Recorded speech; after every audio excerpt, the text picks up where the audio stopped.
Hey guys, Kyle here. So, just before the show starts, I wanted to mention our Patreon. You can pay us $1 a month as a thank you, as a tip. You can pay $2 a month to get access to one of our bonus content shows, episodes 2 days early, and a secret Discord chat where all of our Patreon donors get to go and hang out and talk with us directly. Then there's a $5 tier that you can donate to get access to a whole bunch more content. We have multiple bonus episodes on there. So please check it out. Patreon.com/itgetsweird. We don't advertise, we don't make money. So check it out and throw some money if you think that would be cool. Thanks.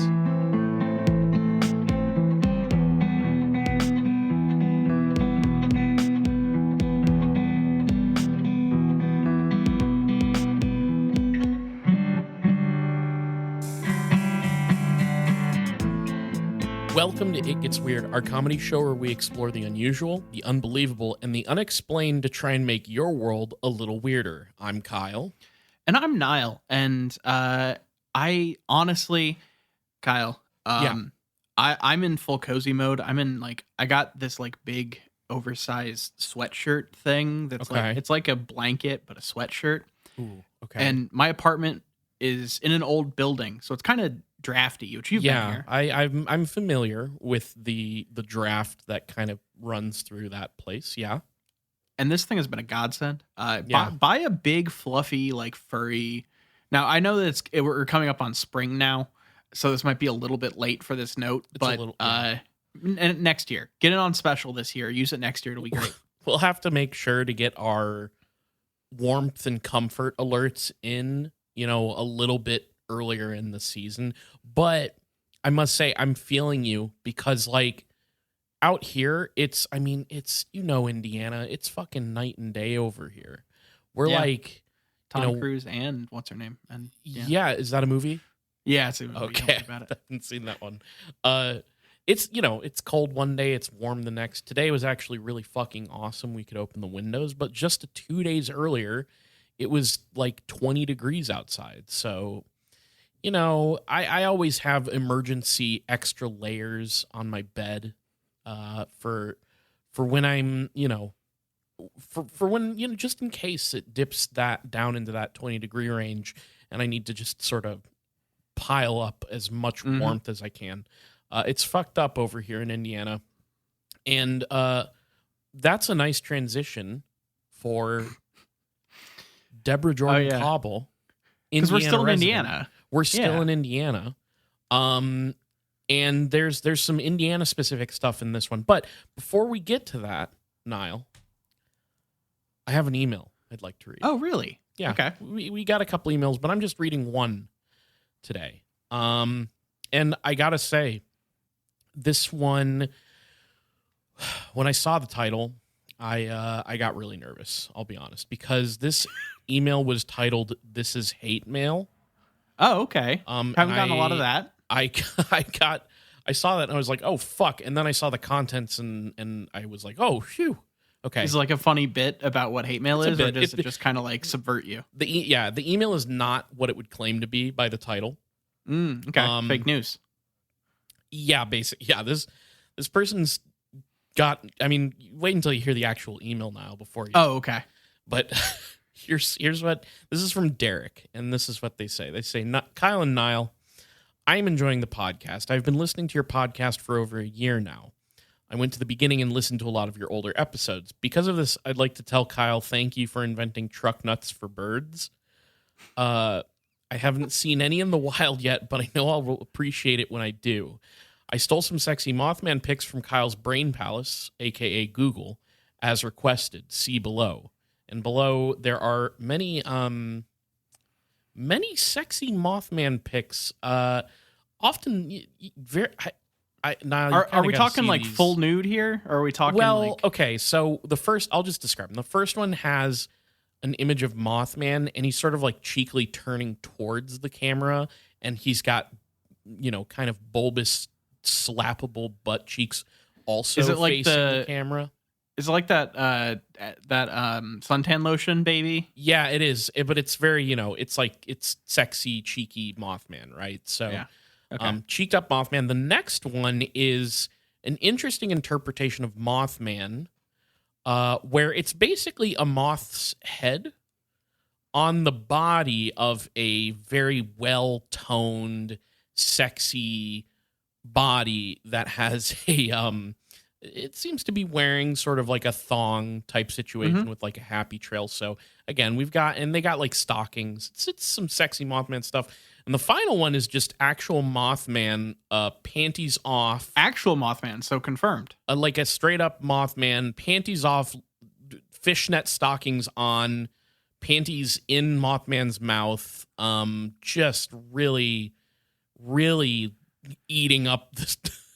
Yeah, I'm having trouble describing these now. You have to look. But what I really like about the detail of this last one with the Mothman with panties in his mouth is there's like a bunch of lamps, like an absolute fuck ton of lamps being hung over his head. So that seems to have probably gotten him there, you know? Yeah. And then when he showed up, kind of getting off on the lamps and the light, I guess. Yeah. Okay. So thank you. I feel like this is a reference to an old episode that I do not remember saying any of this, but I nonetheless appreciate it. But to be fair, your go-to description for what happens in our Discord is that we talk about what cryptids we find hot. Yeah. So, like, I don't think that this needs to be a specific reference that he's referring to or they're referring to. That's true. It could just be the general tone with which we carry ourselves here. No, it's definitely our fault. I will tell you that. But I do think we need to, like, I'm not saying this was bad because I think the email was fantastic so far.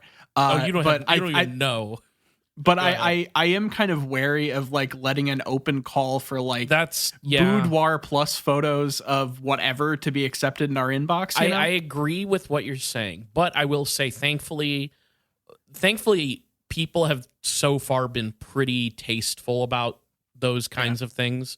Thankfully. So keep what you send to us in the realm of like the kind of thing you would show your comrades in World War II when you're behind enemy lines and like the thing of like my wife back home and it's kind of racy, but not like not full frontal. Too. Yeah, exactly. So please, keep it to that level. Keep it. And this is just don't worry. These pictures were totally acceptable. In fact, they were great.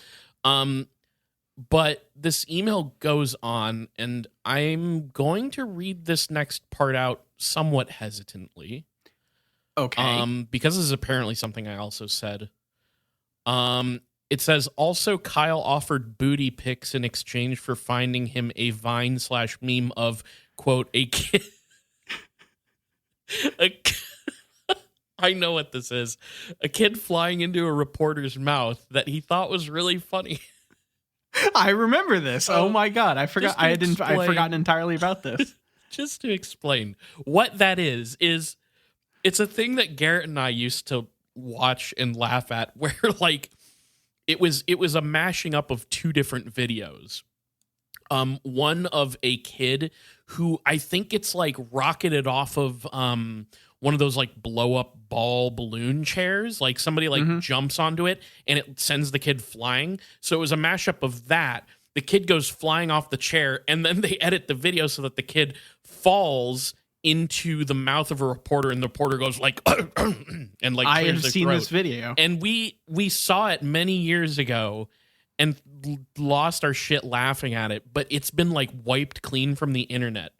And so I guess I put out a hit on that video with my ass. Yeah. You set up a bounty set up a booty bounty. Yeah. Honestly. Yeah. The email. Is someone collecting? Well, no. Okay. No. Because Derek says, I really want those booty pics so I could have more detail. If I could have more details, I have failed to find this video so far. Look, I'm sorry. We've looked, trust me. We've looked really, really far trying to find this fucking thing. I don't know. I'm so sorry. I gave you as many details as I could. And these guys are really looking. You know? Yeah, yes. So it goes on to say, anyway, I like what you guys are doing. I've heard Kyle mention the SCP Foundation at least once. I wouldn't mind if you guys talked about a few of those. Some are very interesting. In your latest episode, Niall dissed Peak, Indiana pizza place Pizza King. Though Kyle, you're right, the quality can vary. I'm sensing a little bit of bias in this email. I grew up with a great one near me. Where I'm living now, a good pizza place is called Pizza Form. It's part of the Greek pizza chain. It's really good, but the Pizza Hut mobile app coupons really undercuts any local chain. As a side note, now here we're again veering into dangerous territory here because the email says, as a side note, how do you guys and maybe Jules feel about catching a Wendigo and fucking it? Okay, how do I feel about it? That's like, I love how we're talking about all this stuff, and I mean, just straight to the point. Yeah, this email kind of varies wildly in tone from sentence to sentence. I'm never quite sure where it's going next. I'll just go ahead and say I'll go first because I don't want to like put you quite on the spot here. I think that out of all the cryptids you could, or we're talking about the cryptid version of the Wendigo here that is divorced from the traditional thing. There is a pop culture version of the Wendigo, yes. Which I think that is one of the cryptids that I would want the least to do with. Yeah, I think because it's fucked up. It's like it's a cannibal, and there's no like. Okay, you can't make love to a Wendigo. Well, as far as I'm concerned, Niall, think about the fact that the internet is super horny for Hannibal, who is also a cannibal. So like, there is something there. Where some people are like, ooh, the danger of being eaten by this sexy guy is like very alluring or whatever. I don't really know, but I feel like the Wendigo is like expert level, like because like they're if you want to go with like werewolves, like the thing that is like launched a million fanfics is like werewolves. Yeah, that's fanfucks. Werewolves and like packs and shit is like all over that kind of area, and I feel like Wendigo is like the step beyond that, where you have to be a true monster fucker to get into that.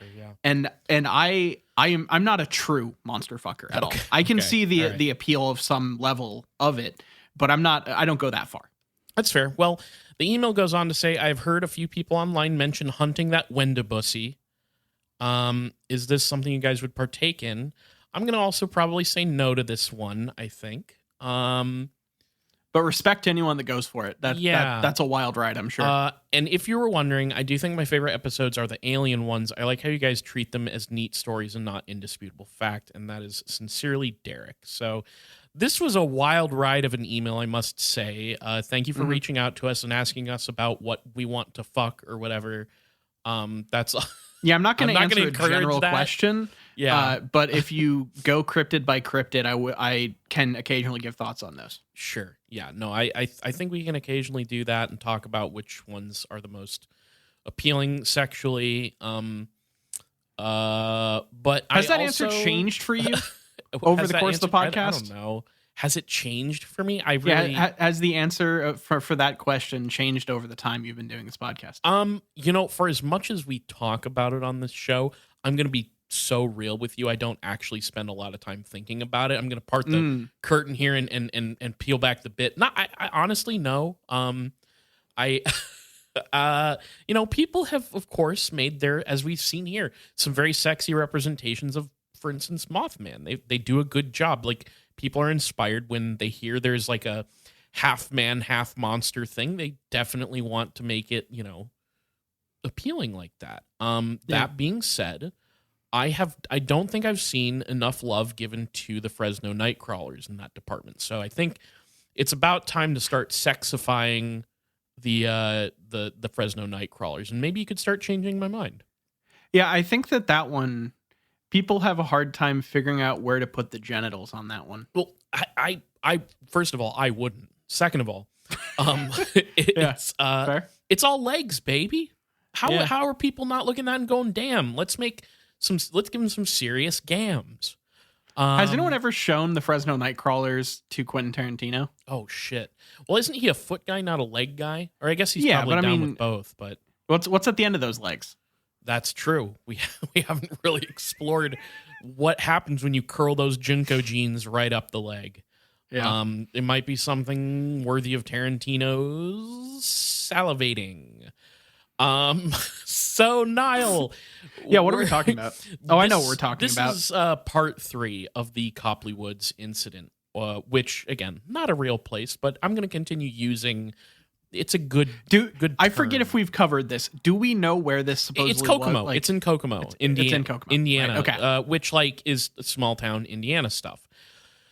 If you've been through small towns in Indiana, or a lot of different places in the Midwest, like you pretty much have a good picture of what Kokomo is like. Yeah. And so this story, it continues to unfold into a series of branching off and life-encompassing events that seem to have happened in the life of our abductee subject, Debbie Kauble, or Debbie Jordan-Kauble, as she's sometimes called. And in our last 2 episodes, we explored a bunch of stories of UFO and alien encounters delivered to Debbie in these, like, often delivered to Debbie in these, like, paralytic, dreamlike states. And an alien, not unlike your typical gray, delivers her a strange black box about the size of a shoebox and all kinds of weird stuff. Ufologist Bud Hopkins uncovers this sort of like deep layered series of alien encounters that permeates Debbie and her family's lives, even going so far as to suggest that these aliens may have taken an unborn baby from the formerly pregnant Debbie. So it's been a wild journey, but there's more to uncover. And Debbie, who had been undergoing hypnosis as dictated by Bud Hopkins, begins to have experiences with these alien creatures during their correspondence. So, like, he's not there 100% of the time when this stuff is going down. Sometimes it's them visiting and him doing hypnosis after the fact. And just finding out more stuff as time goes on over the 3 years of this investigation. And so, like, he'll call her up and she'll call him. She'll call him and be like, oh, this crazy thing happened to me, right? So after Bud teases out his theory about the aliens' involvement with Debbie's vanishing pregnancy, more and more of these encounters seem to imply that he is right. So, for instance, Debbie tells him about how one night... Oh, and by the way, if this is, like, confusing, there's 2 previous episodes you need to check out. Do not... Oh, yeah. Go check those out. But yeah, Debbie tells him about how one night she awoke to one of her sons, Robbie, screaming bloody murder in the middle of the night. And something that she'll describe in her other encounters pretty often is this quote-unquote creepy feeling that she gets when these strange alien things happen, which, like, I kind of know what she means. Like, this unease, this sense of, like, unease and being creeped out, even though there's nothing around you that would suggest you need to feel that way. It's just a feeling that you get. And she this happens to her whenever this stuff goes down. So she wakes up to Robbie screaming and she runs to her son's room, and then she's overcome by that creepy feeling. And so in, like a tizzy, she says to him that he must have woken up from a bad dream. But Robbie apparently replies to her, quote, "Mommy, this ain't no dream." So we know that he's folksy. Yes, that's helpful. Yeah, I mean, look. There's a whole thing in India. The people who don't live in Indiana might not know this. I actually had a whole thing recently where, what was I? Oh, I was watching this thing with some friends. Some Indiana friends, and somebody described Indiana as the South's middle finger, which... Oh, because it pokes up the furthest? Okay. Sure, yeah. But it's also this idea of, like... We got into this conversation about how, like, well, the Indiana is the Midwest, right? Like, it's not the South, but there is, like, a significant amount of people in this state who would call themselves Hoosiers and sort of are like, wannabe Southerners, right? Like... Yeah, so I mean, we had in high school we had Hick Row. Like, that was a very common. It's a whole thing here. So, like, there are people here who have a lot of sort of like Southern traits, So her young son in a full adult Southerner's voice going, "Mommy, this ain't no dream." That's that's the kind of stuff. Full Bradley Cooper doing Sam Elliott. Yes, exactly. So. Apparently, her son Robbie tells her that a man with a big head came into his room and that he had this sort of distinct impression that this man wanted to take him away. And that's fucking creepy. So Debbie calms him down, and she then goes to check on her other son, Tommy, and she claims that when she does so, she she could have sworn that she saw a flash of bright light out of the corner of her eye coming from her son's other closet. But the rest of that sort of goes down without anything strange happening. And then the day after her children's encounter, Debbie begins to fall asleep in the early afternoon. And apparently, while she was in this like near sleep state, she recalls that she actually had dreamed the previous night when all the shit went down. And she recalls that she'd had this same dream once before at some point, and that this time in the dream, she was, quote, on a table. And so Bud asks her about that, and this is what she says. It wasn't a bed. I was lying on a table or something, and I had on my nightgown, and it was, like, pulled up right under my breasts. My eyes were shut, though, and I was real relaxed, and I knew I was on a table. I sensed I was laying real flat, and I wasn't on my bed. It was like I was starting to wake up. And I opened my eyes, and I'm looking down because I'm laying flat, and this guy looks at me, the same guy I've seen before, with the big eyes. The minute I looked at him, he looked at me, and he has his hand on my abdomen. He says to me, "How are you feeling?" And I said, "Real tired and kind of crampy." "I think that's it." And he patted me on the stomach, around where the belly button is. He kind of patted me real gently and said, "That's good." He was real gentle, real pleasant, And he kept looking at me. And then I felt somebody rubbing me on the temples, real easy, like a massage. And I just shut my eyes and went back to sleep, and that was it. So this gets like weirdly sexual, where she like basically says to Bud that she woke up with her panties just like completely taken off of her and like laying next to her. Okay. And she like talks about this sort of crampy feeling. And I guess this feeling would worsen until she had this pain that was localized around her left ovary that was so bad she could barely walk. And I just like the way she's describing all this. There is this sort of weird, I don't quite know how to describe it.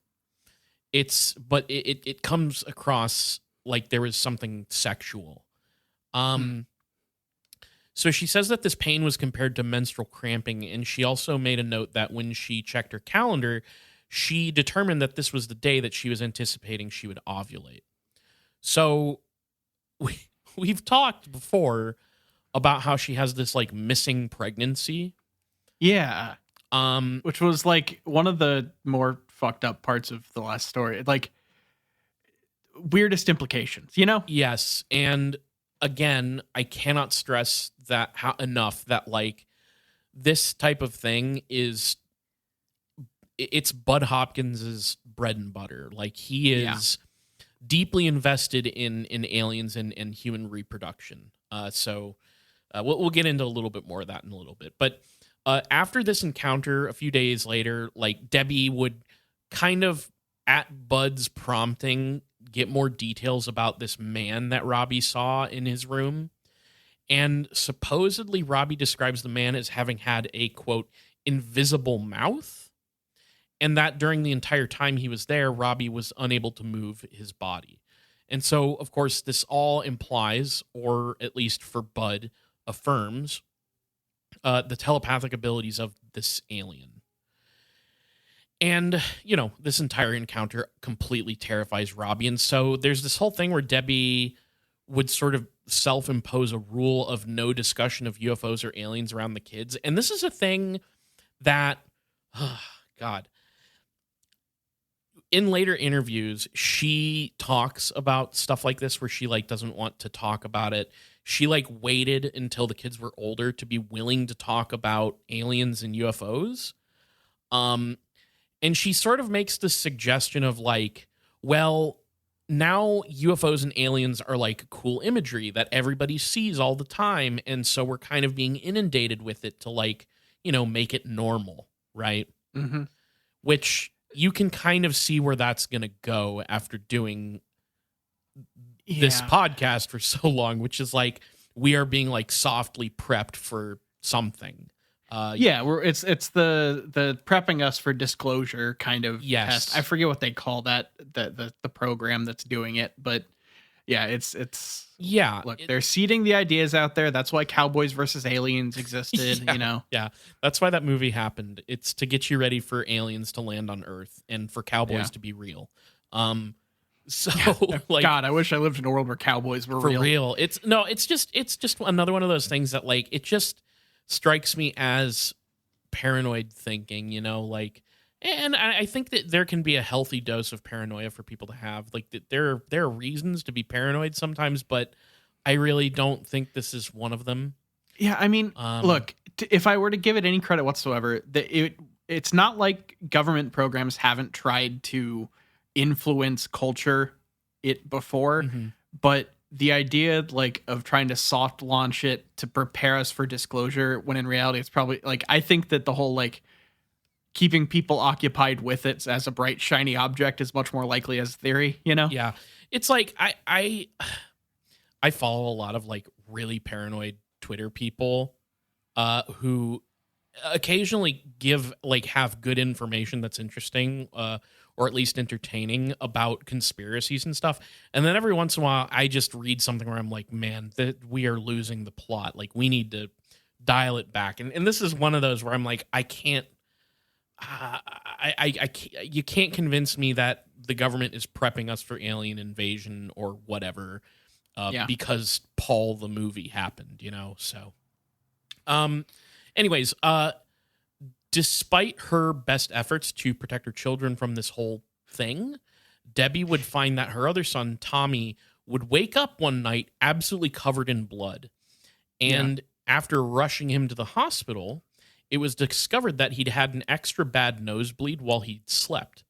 And apparently what happened was during this when he was brought to the hospital, the doctor found that there is a small hole deep inside of Tommy's nostril. Now I'll give you one guess as to what Bud theorizes that is. Alien surgical something or other for implants. Yeah. So another encounter. Sorry, I have to get this idea because I think this idea is interesting. What's up? What if we start a new movie podcast called "Is It a PSYOP?" Where we just watch movies and try to figure out what the government is trying to tell us and put into our brains from watching the movie. Okay, I like that because like there are definitely things where I get like red flag feelings that are very sincere, and then other ones where I don't. And the thing is like. When I say red flags, I don't mean like somebody crafted this movie to like get you or whatever, but like you can sense, for instance, that the military meddled with this one. Like it's something like that. Yeah, the cover photo for every episode is just a screenshot of the credits of the movie where it says "Thank you to the U.S. military." yeah. It's it's an interesting topic that I think is a little. At the moment overblown, but like I also kind of have trouble talking about this stuff when like, for instance, I've seen shit where people are like genuinely producing like the IDF is like producing fake propaganda videos where they're like pretending to be Muslim women in hospitals and claiming that Hamas has taken over, and it's just like blatantly not real. It is like very blatantly faked. So you want to talk about that stuff. It's like, I don't know. I don't want to sit here and be like, there's a bunch of PSYOP movies and people are being, whatever paranoid thing. But then I see something like that and it's so stupid and blatant that I'm like, it sort of makes me question reality a little bit. Yeah. Sure. So sorry, not trying to take it to a dark place, but like, we got these people who are just like, the fucking Avengers is preparing us for the New World Order. And it's like, dude, literally the IDF is like making fake propaganda videos that people are eating up. And it's crazy. Anyways. Okay. And Niall, I'm going to tell you right now, a little bit of a warning here, because we have to briefly discuss a little bit of a spider thing. Fantastic. But it's very brief, and Bud's analysis of it suggests it isn't actually a spider. But there would be another encounter that would happen later in 1986, and basically, Debbie calls Bud to tell him that Robbie, the previous night, had awoken shortly after being put to bed. And Robbie comes to his mom's room crying and afraid. And apparently, he had seen what he described as a, quote, red tarantula that was crawling down his bedroom wall. And he described it as a, quote, round red light with things sticking out like legs. And he describes its movement as being spider-like, but Bud sort of theorizes that the legs of this spider may have been rays of light. So, like, I don't think he explicitly says what he thinks this is, but it is almost implied that there's, like, an alien drone, essentially. Like, this is some sort of alien device that was, like, monitoring the children. So that same night, Debbie lets Robbie sleep in her room, and while she's sitting there watching late-night television and drinking Diet Pepsi, which the book specifically goes out of its way to say this, like, I swear Bud got some sort of weird deal with Pepsi here. No, he just got to deal with Coke to not mention them. Oh, sure. Well, she's drinking her Diet Pepsi classic thing when she suddenly notices a gray figure walk past her bedroom doorway. And here is how Debbie describes this experience. Quote, I didn't see him out of the corner of my eye. I looked right at him. My TV is right by my door. It was the same little guy. He didn't look at me or anything. He just walked by like I wasn't there. Bud, I thought I was going to have a heart attack. I started to hyperventilate and I jumped up. And as I started to go out in the hall to my mother's room, there was a bright flash out my window that I could see out of the corner of my eye. Bud, that guy was there. He was real little and he didn't seem to be wearing anything. And he looked just like when I've seen him before. But this time there wasn't no amnesia. I didn't forget or anything. I just saw him like you'd see a real person. I got my mother up and we looked around the house, but there was nothing there. I was so scared I asked my mom to lend me some money so I could spend the night in a motel, but she wouldn't do it. I didn't want to sleep in that house. The horror of this encounter for Debbie was that the gray creature seemed to be coming from one of the rooms where her children were staying. And now there are more details and little stories that accompany Debbie and her children that are like this stuff. And what I find kind of strange about the way this is written in the book, which, by the way, I didn't mention it in this episode yet, but this information is coming from Bud Hopkins's book, Intruders, that covers the case of Debbie Kauble, which she gets called Kathy Davis in the book, to protect her identity. Yeah, a lot of nom de plumes going on in this. Well, I think that's technically authorship, but a lot of fake names going on in this story. Well, there's like weird, like Debbie's descriptions of these encounters wildly vary between feeling very afraid of the things that are happening around her and seeing these entities to feeling comfortable and totally chill about it. And like, this is another one of those things that Bud sort of points to as being evidence of the abductees who go through this stuff are like compelled to do things. So it's like these aliens have psychic abilities and they sort of can soothe you using those abilities, and they can also sort of like suggest what you do or how you react to things. It's like not, it's just an idea that he kind of like throws around, but it is weird how like one story she's like, this is the most horrifying thing ever, to the next story is like, oh, this was like fine and I felt comfort around this freaky alien fucker. You know, that is weird that it switches so much. Because is there any, I'm just spitballing here. Is there any correlation of like, it feels like having Bud Hopkins involved in you recounting an alien experience would instantly shift it to terrifying because he's so fixated on like the terrifying concepts. Do you think is there any inclination of like the stories got turned scary because of his involvement? That's a good question. That's a really good question. I didn't like think about that as I was reading it. I don't know if that's necessarily the case, but he does like, you know, he'll prompt her, asking her about how she feels or why she feels that way. And it's an interesting question because here now that you put it that way, I want to say this. Okay. Debbie seems to have a little bit more of a positive slant to this stuff. At least the way she talks about it well after the fact, she sort of reflects on it in a more positive way. I do think that Bud sees this as like an evil alien invasion type thing to really simplify his ideas here. But like it is definitely a negative thing for him. But when you hear Debbie talk about it, like nowadays, she does seem way more positive about it. Like she'll be frightened in certain encounters that she brings up, but ultimately she's got like a positive spin for stuff. So it might be sort of the tension between the two, having different interpretations of what's going on. And we'll get into a little bit of that later too.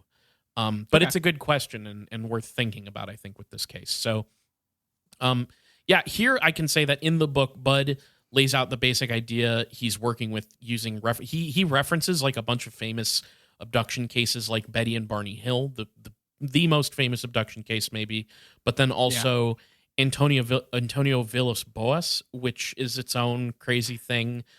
Which we've covered. Yeah, which like in that one, Barney, I believe, talks about, or in the Betty and Barney Hill case, Barney, I think, says something about sperm samples being taken. That's like a thing that comes up later. And then in Antonio Villas-Boas's case, he's like drugged or something and taken onto a UFO and made to have sex with an alien woman. So Bud, basically all of these cases have some sort of sexual or reproductive element to them.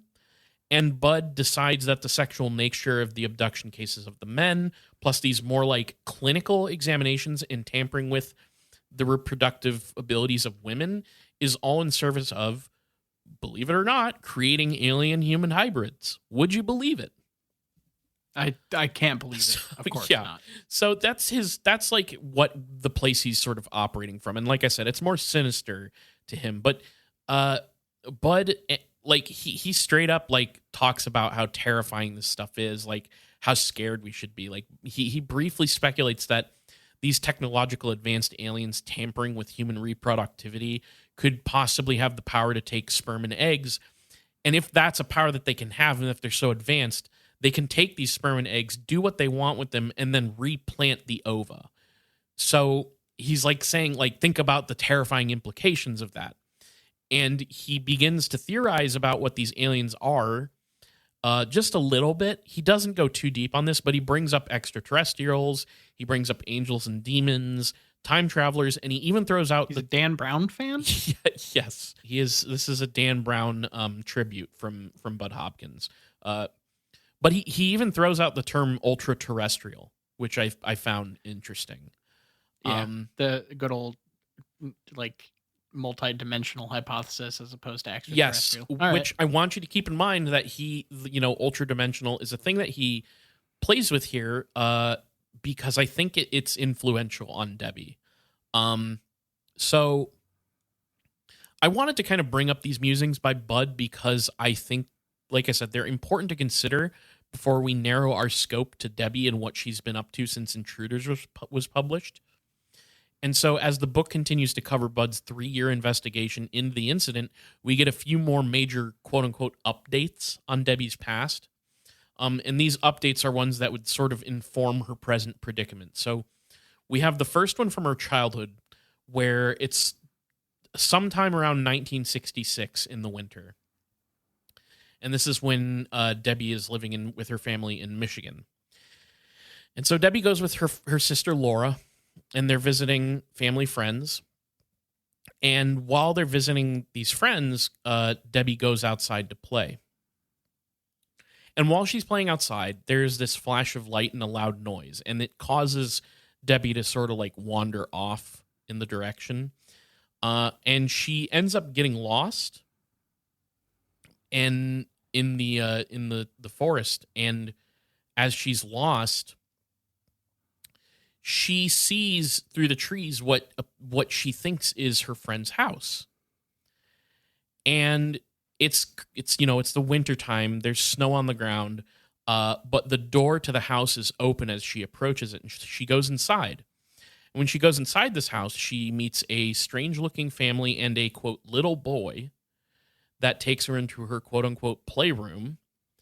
And in that, his playroom is this, like, round, white, windowless place. And she sits down. She's instructed to sit down on the floor there. And the little boy says to her, "I'm going to play a trick on you." And when he says that, this machine that is like near where Debbie is sitting on the floor, this small machine, it comes out and suddenly makes a sharp cut on her lower leg. And as she watches this little boy, he suddenly transforms into a small, large-headed, gray-skinned figure. And she loses her memory for a little while, and then she's suddenly taken out of the house by the quote-unquote odd family.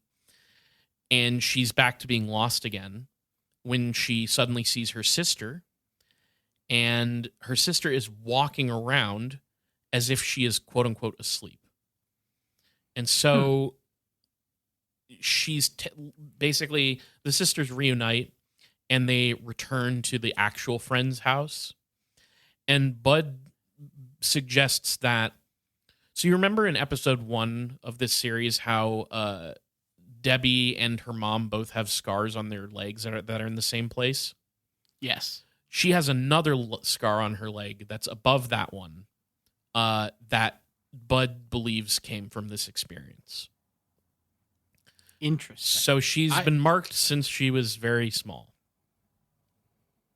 Huh. So that's not a usual encounter.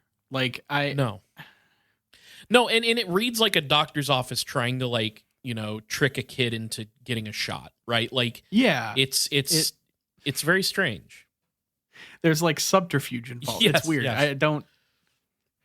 All right. It's a weird one. And there's another one from her teenage years. So sometime around 1975 in the summer, they're in Kentucky, and Debbie's 16 years old, and she's going to a park with one of her friends. And there she sees 4 spiraling lights. And apparently, Debbie also encounters a very normal-looking, human-looking man. But this man, I guess, looks a lot like her. And he has these 2 tall companion men who are standing by him, who just remain quiet the entire time. And it's another very weird one, but like basically she encounters a man who looks like he could be related to her, and he has 2 escorts. And I think the suggestion is that these may have been aliens that have taken her DNA from when she was little. Okay. I don't know for sure. Like we don't know for sure what this was. Yeah, I am curious why. I mean, I guess, okay. I was just trying to think through, like, if they're just taking DNA samples, then why do they have to keep coming back to the same people over and over again? Whereas if they're, I get why you would return if you're doing actual, like, implantations and, like, the people that think they have alien children and stuff like that. Yeah. I get that one. But I don't always understand why these people are, like, continuously come back for more of their DNA when there's billions of people. Niall, funny you should say that, because everything that we've described up until now doesn't really seem to get to the heart of the matter. Like, why is Debbie a lifer of alien abductions? Like, what's going on here? Well, Niall, it wouldn't be until January 1985, during what was Debbie's second visit to New York to visit Bud. This is where Bud would find the answer that he was looking for. And I mean this on multiple levels, by the way. So he found exactly what he was looking for, yes. And it just happened to be exactly the kind of thing he's into. It just happened to be the kind of thing that he was fucking aching for. So Debbie would tell Bud that she strongly believes that she has a daughter somewhere. And this is when, with tears in her eyes, she tells him that she now knows that this daughter exists because the aliens showed her to her. Okay, so now I should have waited like fucking 30 seconds, 30 more seconds, like give you two more sentences. Where else and I could wouldn't this have be even going? need to say it. Where else could this be going? So here's another weird tidbit about this story. Because honestly, the aliens really believe in the stay together for the kids kind of thing. Like they will just keep coming back. Aliens if kids are involved. Are all about the nuclear family, as we all know. Here's another little weird tidbit about this story. Tracy Torme, does that name ring a bell, Niall? Kind of. I don't remember where, but it does ring a bell. So Tracy Torme, a friend of Bud Hopkins, that's not what he's known for. Tracy would be brought in so that he could hear the story from Debbie as well. And so Torme, for those who may not remember or maybe don't know, Torme not only wrote on Star Trek The Next Generation and also wrote the movie Fire in the Sky, but he was also a writer on the absurd TV documentary UFO Cover-Up Live, which was a huge fucking flop, and we covered in episode 349. Hell yeah. Yeah, that was, man, UFO, Cover-Up Live is that story one of those things crazy. that it was such a joy to witness. I did not know anything about that going in. Go back and check out that episode if you haven't. I just check out the episode, but it is just an absolute carnival of disaster and all the like major players of 80s ufology and the people who made it a fucking sham. It's really, really wild. So notably, Debbie recalls the following story without the assistance of hypnosis. And she makes this suggestion that possibly the alien beings actually wanted her to remember this part of the encounter. So, of course. Here's what she says, quote, "It was the ending of some kind of scene. It was like a dream or something before I woke up in bed, but it was too real to be a dream. Something had happened before, some kind of test. Someone had talked to me. I was in this place and it was all white. It was like I was getting ready to go back to where I came from, like they were essentially finished with me, except for one thing. And there was a whole bunch of these guys in there in the big room, little gray guys, and there were several of them around me. One of them, I seem to remember, it's almost as if he had his arm around my waist, very comforting. I was standing up, and they were all around me, and one of them touched my shoulder. Everyone seemed very pleased with me, and I didn't know why. I wasn't afraid at all. And then a little girl came into the room, escorted by two more of them, and she stood in front of the doorway. She looked to be about 4. She looked about Tommy's size. He's 4, and she didn't look like them, but she didn't look like us either. She was real pretty. She looked like an elf or an angel. She had really big blue eyes and a little teeny-weeny nose, just so perfect. And her mouth was just so perfect and tiny, and she was pale, except her lips were pink and her eyes were blue. And her hair was white and wispy and thin. Fine, real thin and fine. Her head was a little larger than normal, especially in the forehead and back here. The forehead was a little bit bigger, but she was just a doll. And they brought her to me, and they stood there and looked at me. Everyone was looking at me, and I looked at her, and I wanted to hold her. She was just so pretty, and I felt like I just wanted to hold her, and I started crying. And I was crying when I told Bud earlier tonight. This is the only part of any of these weird things that really gets to me emotionally. There's no emotion left for any of the other. Maybe I'm afraid sometimes, but I'm more or less..." And she gets interrupted here by Torme, who asks her about the hypnosis, whether that's what helped her recall this, and she says this, quote, "No, it was almost like they let me remember this part. They held her hands. Each one was holding a hand, and she was almost like she was timid, like a very timid bunny rabbit. And she almost was afraid of me. She turned towards one of them and reached out to she's I guess they are recounting her exact words here. She turned towards one of them and reached out to her. And then she looked at me from the side, and when she did, her lip quivered, and it was kind of like a smile on one side. It was like she was really interested in me, but she was a little bit afraid of me. And it was so sweet. And I think I was even crying actually then. I know I woke up crying, and I cried when I told Sue, and I cried when I told Bud. I can almost cry just thinking about it. I don't know. It wasn't sad, but I wanted to take her with me. I don't know what any of them said to me, but one of them said something or told me something that I can't remember. I just know everyone was happy with me, and there was a very good feeling. It was a very satisfying feeling, yet it was very sad for me. I'm pretty sure somebody told me I should be proud. Her eyes were so blue and huge, and her pupils were so blue, and she blinked them at me. It was like a blink, but it wasn't. It was almost as if her eyes rolled up. Her skin was creamy. It wasn't gray. She was pale and soft and creamy. Man, the way I know that if I were confronted with an alien baby that I had never seen before, I would probably also struggle to describe it. But it is so common in these things for it to be like it was like eyelids, but not. Creamy, and it's just like, what does that mean? Yeah, what is creamy white, creamy white child? What? Yeah, like I am no wordsmith. You all have listened to me talk for so fucking long, but there are times when people are describing things, and I'm like, are you making this up on the spot? Did you not expect someone to ask you this question? Yeah.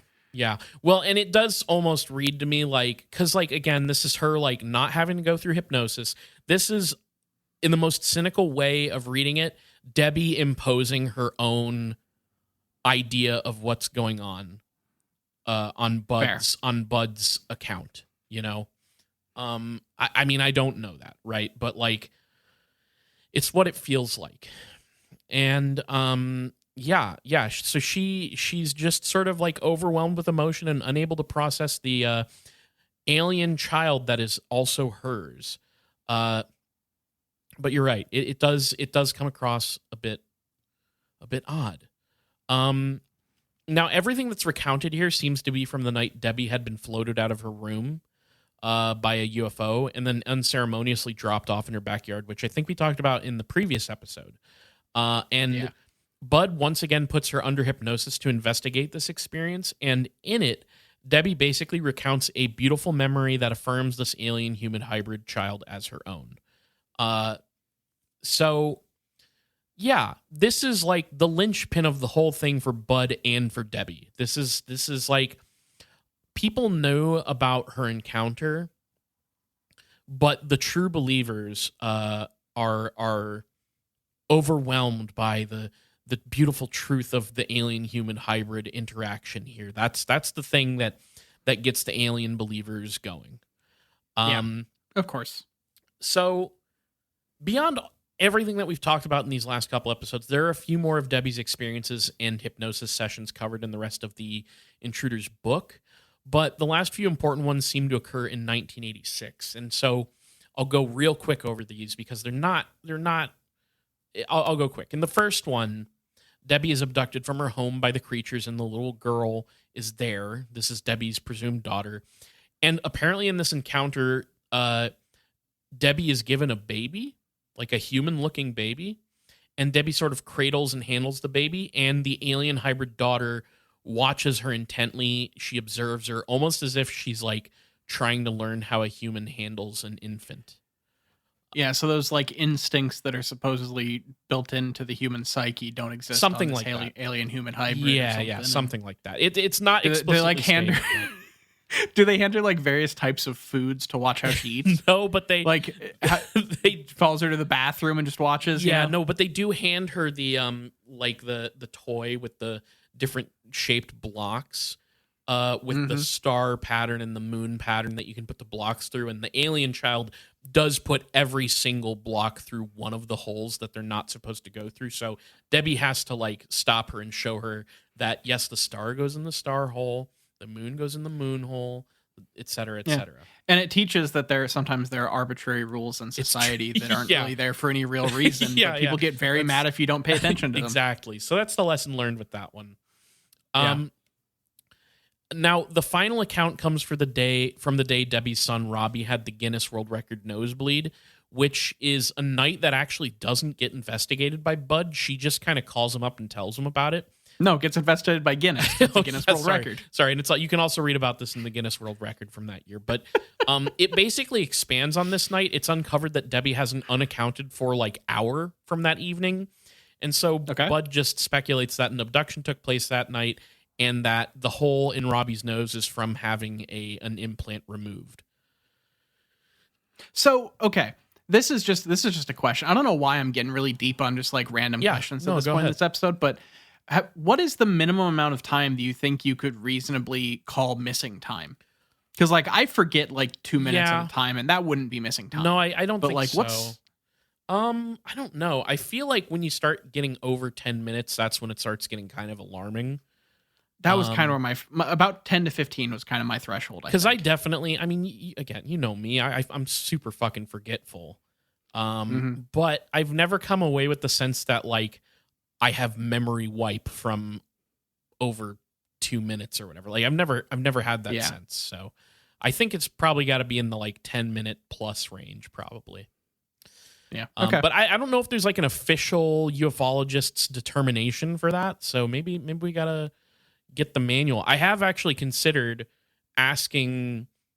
I've considered asking listeners of the show who have donated money. Like we get a little bit of money for the show to occasionally like upgrade like our material and stuff. And I have considered like asking if how people would feel about putting some of that towards becoming official MUFON investigators, because you can go to their website and like to get their like field book and stuff that they use for investigation that has all that information. You have to become like a subscribing member. Okay. And I don't know, I've considered asking people to get like, hey, how would people feel if we got like a year-long access to the MUFON like journal and field guide, you know, like that would be kind of interesting maybe. So I've thought about it, but maybe that in there is where we can find information like that. Like ignore all missing time that's under 10 minutes because it's probably not important or whatever, you know? I do really like the idea of a field guide in this world, because I like this is one of the things we come back to a lot with like the definitions of things and what things mean and how things get interpreted and everything. And it's so nebulous. Yeah. And like so much of this stuff is like whatever individuals believe about a certain concept or whatever. So it would be cool to have some form of set standard. Yeah. I'd be curious what the suggested standards are for this stuff, for sure. I'm basically getting excited about a fucking SOP document, which is like, yes, I'm over 30. I get it. No, I do find it interesting, and I would be curious.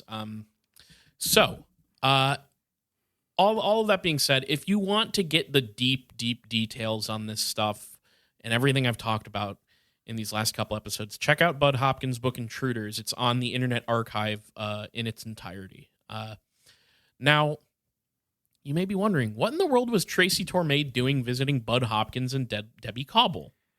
That is an interesting question. What's up with that? Well, Niall, in 1992, a television miniseries also entitled Intruders would premiere, covering a dramatized version of Debbie's story written by Tracy Torme and based on Bud's book.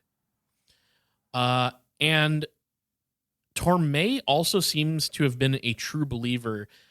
In fact, I would almost say that his experiences with Bud and the connections he would make through that seem to have driven him towards the side of believing in the UFO and alien abduction phenomenon.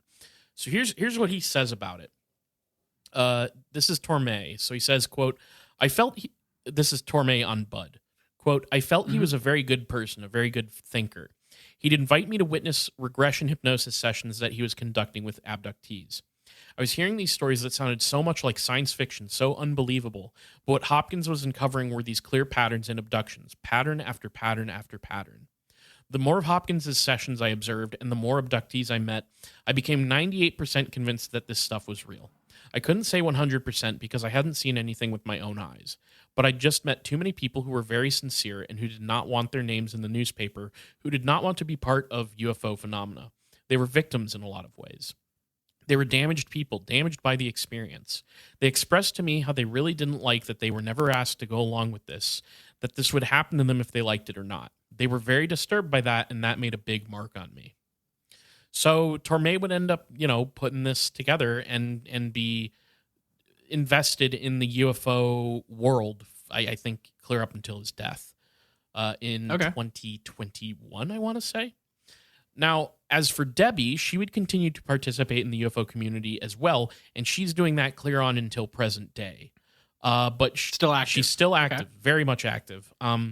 She joins Bud on his book tour after it comes out and even makes appearances on TV talk shows to talk about her experience and working with Bud and all that.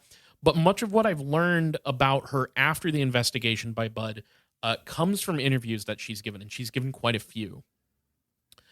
So like I kind of mentioned, she seems to look back very fondly on her work with Bud Hopkins and sort of have a positive spin on things. But regardless, she would end up making a move to sort of expand and maybe like change a little bit the account of her experiences. Like some places make it sound like she wasn't satisfied with the way Intruders depicted everything. And so she would publish her own book titled Extraordinary Contact, Life Beyond Intruders in 2021. And by publish, I mean write. She wrote this book, not publish. Okay. Now, unfortunately, I don't have access to this book at the moment, but Debbie herself has given lots of interviews about all this stuff. And this is with people like Linda Moulton Howe. And she's made many appearances at UFO conferences, but I would argue her perspective has shifted quite a bit since the investigation with Bud. So here's a little blurb about her book that can tell you the direction her life has taken her vis-a-vis the Fortean. So here's what it says. Debbie shares with the reader her close-up and personal experiences with UFOs, poltergeists, the afterlife, electronic voice phenomena, premonitions, synchronicities, and non-human entities.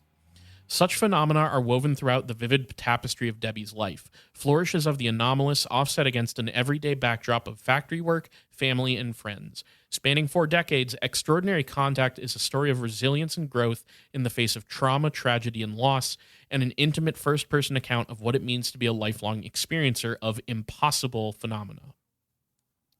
Okay. So she takes a pretty sharp turn towards the paranormal in her life. I had mentioned how at the start of her story, Debbie is living with her parents and trying to get back on her feet with her 2 kids after a divorce. And, right. She's like in therapy trying to figure shit out. And I don't have the details on this. I don't really want to get into the details of this, even if I did know them, because she doesn't seem to get too deep into them, but it's fucked up. She, in these interviews, talks about remarrying later, and then she would lose her second husband to suicide, and even worse, she describes that she was present for her husband's suicide. She watched it happen. Okay. So she has experienced some serious tragedy in her life. Like there's just a lot of shit.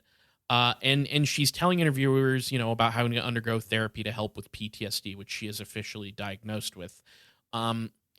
And so she begins to incorporate a lot of the paranormal and spiritual into her telling of her experiences in a way that it's not like fully retconning it from alien abduction, but it does sort of make it seem a little bit more of a spiritual experience for her. Back in the 90s, she was actually a member of Indiana's MUFON chapter. And then in the early 2000s, she pivots towards becoming part of a paranormal investigation team, like a professional crew. And she continues to talk about, these tragedies in her life and how she once had these incredible EVP recordings and UFO footage. She's doing all of it. And another tragedy struck where I think 2011, 2012, my brain keeps wanting to say UFO, not a UFO, a major tornado swept through Kokomo, if you remember. I do remember that, actually. Okay. Yeah, I remember it too. And she, I guess, lost all her EVP recordings and stuff in that tornado. And in fact, she lost most of her things. Damn. So it's been fucking rough. But she expands on her own theories about what these spiritual experiences and UFOs and such are. And she bases this on an EVP that she claims to have captured years ago, but it is unfortunately one of the things that got lost in the tornado. And in this EVP, a man's voice asks something along the lines of, can the spirits hear us? And Debbie claims that hearing this EVP basically was like a revelation for her, because since then she has conceived of the paranormal phenomena and like basically all this stuff as possibly being ultra terrestrial in nature.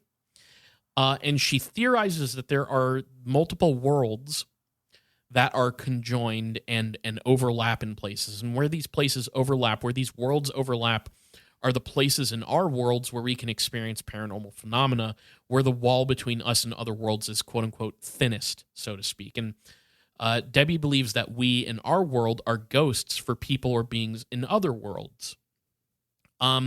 Interesting. Okay. And like, there's a lot more to this paranormal side of her. Like, she's given lots of interviews and explained her paranormal beliefs and how she developed this theory of the paranormal. But to keep it really brief, she talks about how she'll occasionally like receive messages and feel compelled to write certain things down and draw things. And this particular theory also came to her in one of these messages that she received. So like, I'm not going to get into the details of it, but if you listen to her talk, it's serendipity. It's receiving messages from the world about, you know what I'm saying? Like it's all kind of in that sort of realm of the paranormal. It's got a spiritual tinge to it. And Debbie also gets wrapped up in the infamous Kokomo boom, which I don't know if you remember that, Niall. I do. Yeah. Yeah. So if you'll recall, Kokomo is this town that is notably near a military site, but supposedly there's also this deep humming noise that comes from beneath it, and it gets explained away as anything between deep underground military bases to alien visitors. And in the 2000s, there is this loud fucking boom that everybody in Kokomo heard, and basically the alien believers will tell you that this was a UFO situation. And for Debbie, of course, this is also another alien sort of experience for her to incorporate into her anomalous life. And yeah, she just like everything, she just is an endless magnet for the Fortean, I guess. And hearing Debbie talk, she applies a lot of intense significance that all these things happen for a reason and they have meaning. And she also flat out says that all of this affirms for her that there is life after death and that this idea comforts her. And she also expands on the last thing I want to mention. She expands on a little bit on that black box with a red light that was presented to her by aliens in the dreamlike state that was uncovered by Bud. Like part 2? I think that was in part 2.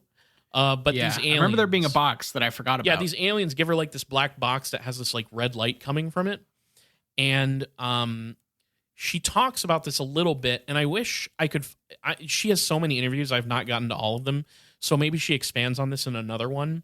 But basically, she talks about how she was discussing this experience with Whitley Strieber, by the way. Oh, good. And she tells Whitley that she like had a near-death experience that she didn't previously relate to the box. So in this near-death experience, she recalls waking up in some sort of box and trying to get out. And I guess Strieber is the one who suggests that this experience is related to the box. And Debbie then kind of says like, well, okay, then maybe it was myself inside that box, the one that the aliens presented me. And then they go off on a tangent that they don't really explain in this interview, where she brings up the concept of Egyptian soul boxes. And this is an idea that I kind of feel like she got from Whitley Strieber and Linda Moulton Howe, which, like, knowing both of them, for listeners who don't know, just know that the idea of aliens giving you an Egyptian soul box is so... It's like Bud Hopkins and aliens fucking with pregnancies being so up his alley. An Egyptian soul box from an alien is so up Strieber and Moulton Howe's alleys. And I think Debbie kind of took that idea and was like, yeah, that sounds right. So, but I'm going to be real with you. I actually don't, I need to look more into this idea of the Egyptian soul box. Cause when I was like kind of looking around for it. I couldn't find anything. I didn't quite know what they were talking about. So I'm going to have to look into that, and maybe that could be another episode or something down the line. But she seems to think that she was handed a box that has something to do with the end of her life. And it maybe has implications for reincarnation and this like Egyptian mythology about the soul. So anyways, a little bit of a turn at the end there, but all right. Nothing to really do with aliens. I mean, like, the thing is, I don't think she outright dismisses. I think she accepts it all, right? Like, she is down with all of these ideas and possibly thinks that aliens, ghosts, blah, blah, blah, all of it's the same phenomenon at the end of the day. And that is Debbie Jordan-Kauble. They're like, if you want to go down a rabbit hole, give her a Google, give her a YouTube search, find the interviews. She has done a lot of talking about this stuff. We could go on and on about her. But I just wanted to mention some of the last little interesting tidbits. She's still around. And she's still, I think, going on to conferences and talking about this stuff. So we're just waiting. We're waiting for her to have enough new info to drop a part 4. Yes. You know? We're just waiting for her to be involved in something new. Yeah, maybe some big crazy story will come out.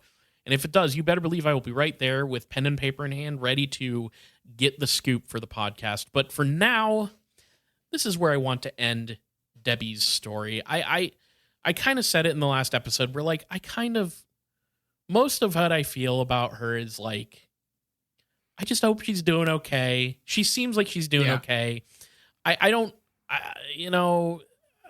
These beliefs, whatever, but it sounds like, I feel like so much of this stems from some like very real shit she went through.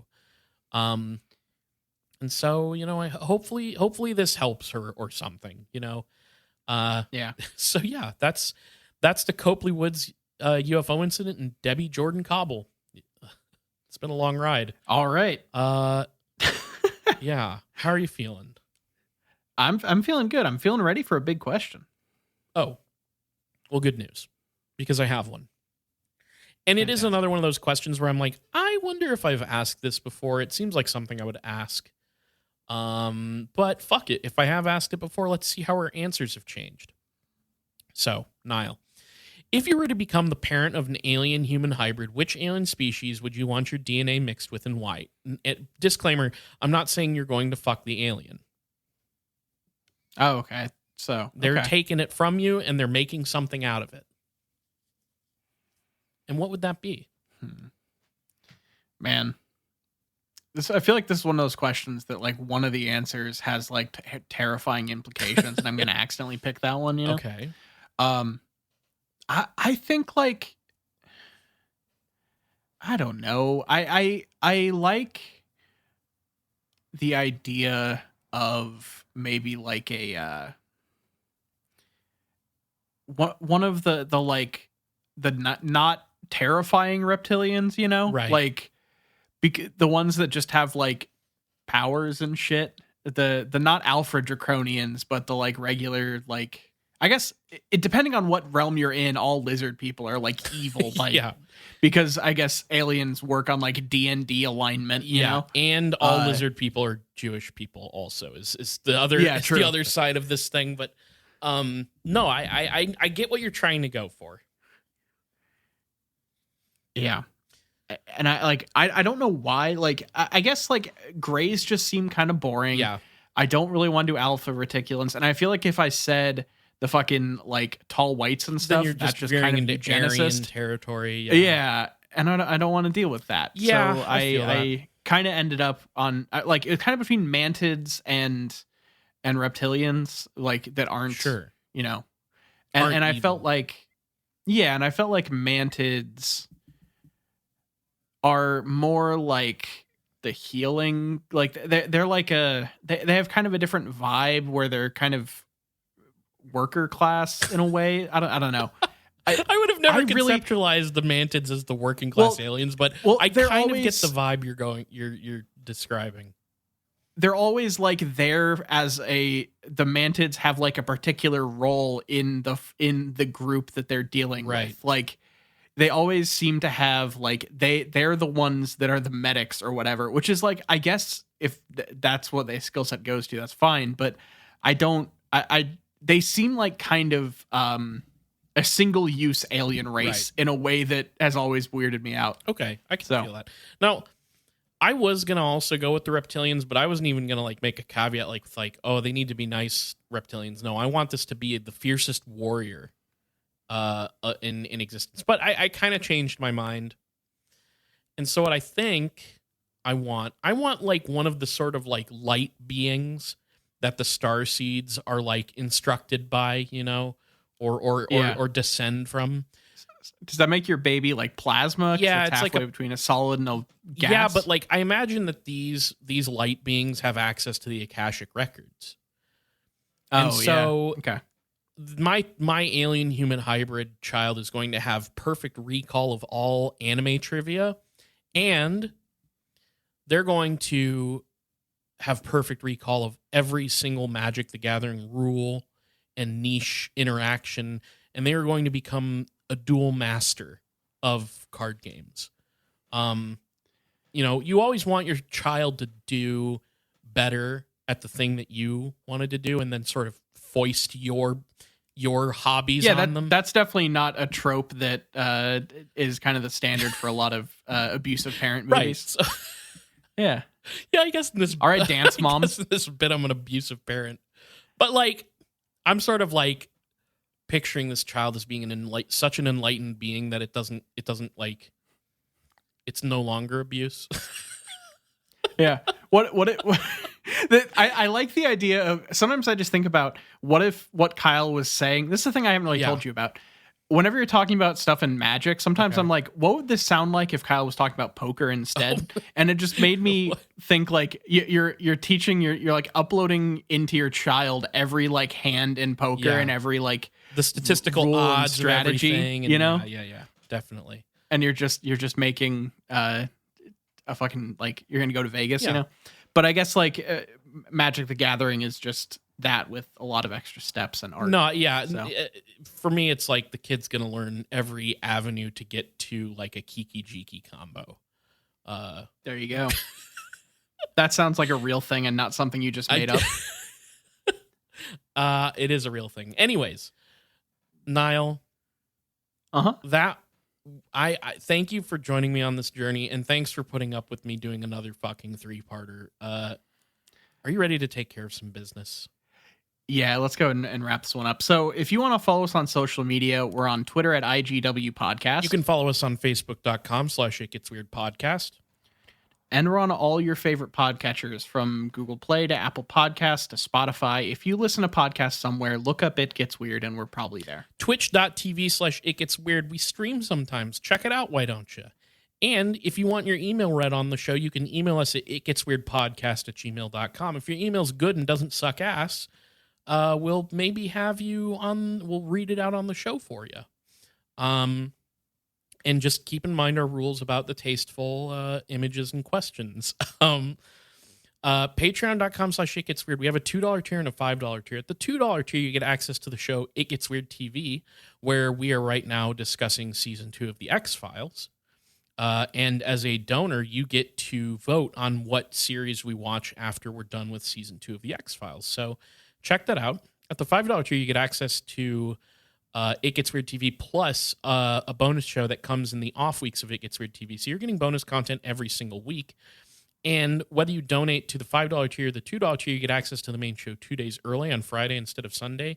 And you get access to a Discord where we're all hanging out, chatting about all kinds of stuff. And yes, that does sometimes mean which cryptid is the sexiest. And we have a huge back catalog of episodes on our Patreon. So if you donate, you're going to have so many fucking hours of back catalog episodes to check out. Plenty of content on there. We also have a $1 tier where it's just a tip. You don't get anything out of it. You're just saying, hey, like your show, here's a tip. Thanks for doing what you do. Keep on going. If you can't donate, please tell your friends, tell your enemies, tell your congressman all about It Gets Weird Podcast.